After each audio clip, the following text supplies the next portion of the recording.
चलिए भैया, अब हम बात करने वाले हैं what is the relationship between objects and consideration. What is the relationship between objects and consideration. यहाँ पे लिखा हुआ the relationship between objects and considerations. The relationship between objects and consideration lies in the fact that both are essential component of a valid contract. Both are essential component of a valid contract. पूरी line पढ़ लेता हूँ. The relationship between objects and consideration lies in the fact that both are essential components of a valid contract. Without lawful object and consideration, a contract cannot be enforced by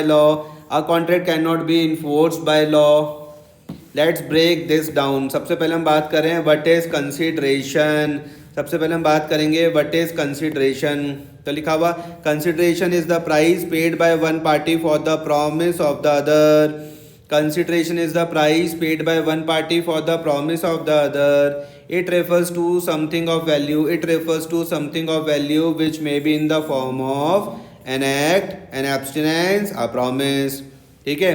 तो what is consideration में भैया क्या लिखा हुआ है कि consideration is the price paid by one party for the promise of the other. It refers to the something of value which may be in the form of an act, an abstinence, a promise. Example देख लेते हैं. If A sells a car to B for rupees 5 lakh. If A sells a car to B for rupees 5 lakh, the money paid rupees 5 lakh is the consideration for A. And the car is the consideration for B. ठीक है. दूसरा आ रहा what is an object. इसमें हम बात करेंगे the object of a contract. The object of a contract refers to the purpose और goal for which the contract is created. The object of a contract refers to the purpose or goal for which the contract is created. It is the aim that the parties seek to achieve through their agreement. तो what is an object में क्या लिखा हुआ है. The object of a contract refers to the purpose or goal for which the contract is created. It is the aim that the party seeks to achieve through their agreement. Example क्या आ जाएगा. If A agrees to sell his car to B, the object of the agreement is the transfer of ownership of the car. If A agrees to sell his car to B, the object of the agreement is the transfer of ownership of the car. फिर हम देखते हैं भैया relationship between object and consideration. सबसे पहला आ जाएगा interdependence. सबसे पहली बात क्या आ जाएगी. Interdependence. A valid contract must have both a lawful object and lawful consideration. फिर consideration is the value exchange while the object is the purpose of the exchange. ठीक है. Example, in a contract for a selling a car, the object is to transfer ownership and the consideration is the price paid for the car. ठीक है. Next हम बात करेंगे भैया legality का. ये पढ़ क्या रहे हैं, लेकिन हम पढ़ रहे हैं relationship between object and consideration. ठीक है. पहला वाला पॉइंट था इंटरडिपेंडेंस. दूसरा वाला पॉइंट आ रहा है भैया लीगैलिटी. लिखा हुआ both the object and consideration must be lawful. Both the object and consideration must be lawful for the contract to be valid. If either is unlawful, the contract becomes void. ठीक है. फिर से पढ़ू point. Both the object and consideration must be lawful for the contract to be valid. If either is unlawful, the contract becomes void. ठीक है. Unlawful object के example क्या है. A agrees to pay B 10,000 for smuggling goods. A agrees to pay B 10,000 for smuggling goods. Here the object मतलब smuggling is unlawful, so the contract is void. ठीक है. फिर आ जाएगा unlawful consideration. Example unlawful consideration का जो example है वो क्या हो जाएगा. A promised to give B a bribe for awarding a government tender. ओहो. A promised to give B a bribe for awarding a government tender. The consideration मतलब bribe is unlawful, making the contract void. ठीक है. Next हम देखते हैं objective versus exchange. Objective versus exchange.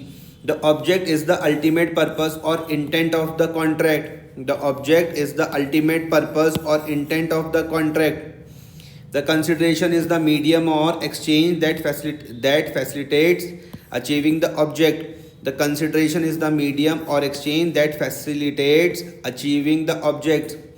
Example में क्या आ जाएगा? A agrees to build a house for B. A agrees to build a house for B. ये क्या हो जाएगा? ऑब्जेक्ट हो जाएगा. In exchange for 50 lakh. ये क्या हो जाएगा? कंसिडरेशन हो जाएगा. ठीक है. वॉइड कॉन्ट्रैक्ट्स के बारे में मैं अगर बात करता हूँ तो लिखा हुआ if the consideration is lawful. Consideration तो भैया लॉफुल है but the object is unlawful है। ऑब्जेक्ट क्या है? अनलॉफुल, तो कॉन्ट्रैक्ट हमारे पास वॉइड हो जाएगा। If the object is lawful, object तो लॉफुल है लेकिन भैया but the consideration is unlawful, तो भी कॉन्ट्रैक्ट वॉइड हो जाएगा। ठीक है, एग्जाम्पल देखोगे तो भैया देखो एग्जाम्पल में हम बात करते हैं। पहले हम बात कर रहे हैं कि जब भैया ऑब्जेक्ट अनलॉफुल होगा। ठीक है, तो लिखा हुआ है A agrees to pay B ₹5,000 to steal C's document. O my God, the object मतलब थेफ्ट इज अनलॉफुल। ठीक है, so the contract is void. ठीक है, कंसिडरेशन अनलॉफुल देखते हैं। कंसिडरेशन अनलॉफुल में क्या है? A sells goods to B but B pays using counterfeit notes. ठीक है, counterfeits money.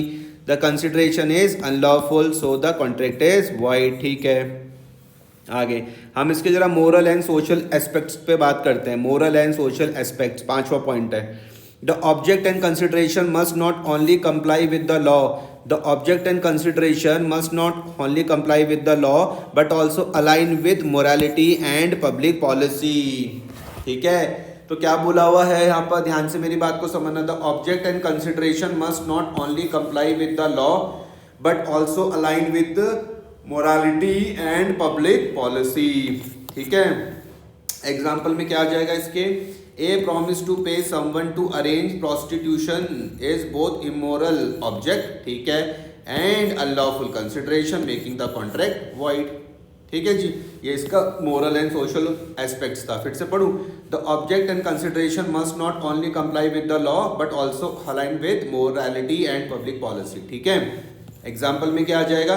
A promise to pay someone to arrange prostitution is both immoral object और and unlawful consideration making the contract void. अब हम देखते हैं भैया difference between object and consideration. अब हम बात करेंगे difference between object and consideration. इसमें क्या है? सबसे पहले मैं एस्पेक्ट में बात करूंगा, ऑब्जेक्ट फिर कंसिडरेशन।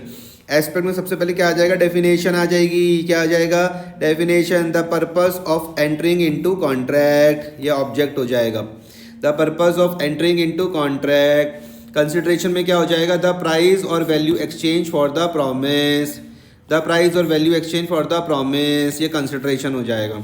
नेचर में बात करूं, नेचर में इंडिकेट्स द गोल और एम। ठीक है, ये ऑब्जेक्ट के लिए क्या बोला? इंडिकेट्स द गोल और एम। कंसिडरेशन में मैं बात करूं, इंडिकेट्स द बेनिफिट और loss exchange. Indicates the benefit और लॉस एक्सचेंज। ठीक है, फिर मैं लीगैलिटी में बात करूं, must be lawful to validate the contract. Must be lawful to validate the contract, ये ऑब्जेक्ट के बारे में बात थी। कंसिडरेशन में must also be lawful to validate the contract. Must also be lawful to validate the contract. ठीक है, example हम देख लेते हैं। यहाँ पे आ जाएगा सेलिंग अ हाउस, ये ऑब्जेक्ट हो जाएगा। Money paid for the house, ये कंसिडरेशन हो जाएगा। ठीक है जी, अब हम इसके कुछ एग्जाम्पल देख लेते हैं जरा। Example highlighting the relationship. सबसे पहले A agrees to sell his bike to B for ₹30,000। A agrees to sell his bike to B. A agrees to sell his bike to B for ₹30,000। तो इसमें object क्या हो जाएगा? Object हो जाएगा भैया इसमें transfer of the bike. Object क्या हो जाएगा? Transfer of the bike. Object क्या हो जाएगा? Transfer of the bike. ठीक है, ऑब्जेक्ट हो जाएगा transfer of ownership of the bike. Consideration हो जाएगा 30,000 पेड बाय बी टू ए। ठीक है, कंसिडरेशन समझ में आ गया? जो 30,000 रुपये दिए किसने? बी ने ए को। रिलेशनशिप में क्या हो जाएगा, विदाउट द लॉफुल कंसिडरेशन मतलब ₹30,000 द ऑब्जेक्ट मतलब the transfer of ownership can not be achieved. ठीक है जी। Similarly without the lawful object मतलब sale of the bike the consideration holds no value. Summary देख लेते हैं इसकी। समरी में लिखा हुआ the object is the goal और purpose of the contract. The object is the goal और पर्पस ऑफ द कॉन्ट्रैक्ट। ठीक है। The consideration is the value exchange to achieve that purpose. ठीक है। The consideration is the value exchange to achieve that purpose. ठीक है। Both must be lawful to make the contract valid. Both must be lawful to make the contract valid. फिर their relationship is complementary, one can not exist without the other in a legally enforceable contract. ठीक है। Next class में मैं आपके साथ बात करने वाला हूँ what are the different methods of courting. ये हम नेक्स्ट क्लास में चर्चा करेंगे। तब तक tata bye bye, take care.